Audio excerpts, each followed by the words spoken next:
So guys, on the 5th of May, I looked at this pair and I liked the price action.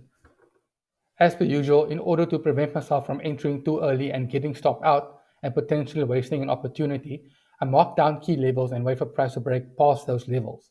At that point, I normally have enough data to make a smarter decision with regards to whether or not I want to enter the trade at all, and if I do, in which direction. But while I wait for price to close past that line, I try to build a bias so that when it does happen, I already have an idea of what I should do. So what did I have with the SPY?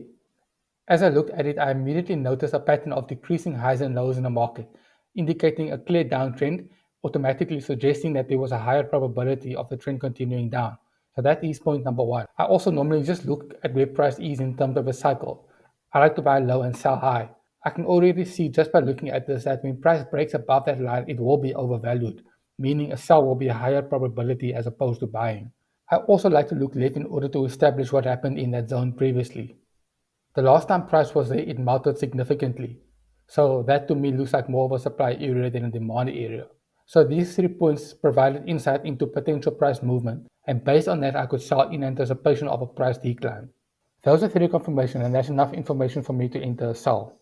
Normally, I try to devise bullish and bearish scenarios, but in this particular instance, there was no reason to even look at buys, at least according to me.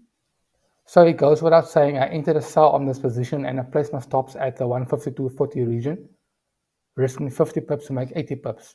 That was more than worth it for me. So let's look at what happened. As you can see, a candle on the 1 hour time frame closed past the level that I have identified previously.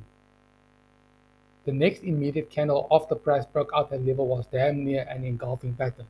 This further signaled to me that this particular zone is indeed a seller's area. That was all the additional confirmation I needed for me to be confident in this trade. In terms of my targets, I typically target the next key level and take money off the table. Either that or I keep an eye on the pair and take profits when I am happy. In this case, I exited at the 151-200 area. It's okay if you want to have potential target areas, but at the end of the day, there is no way for you to predict where the price will go, unless you have a crystal ball or something. So I was happy with the 80 pips of profit. This particular trade worked out very nicely. If you took a similar trade, let me know in the comments. That's it from me, guys. Thanks for watching.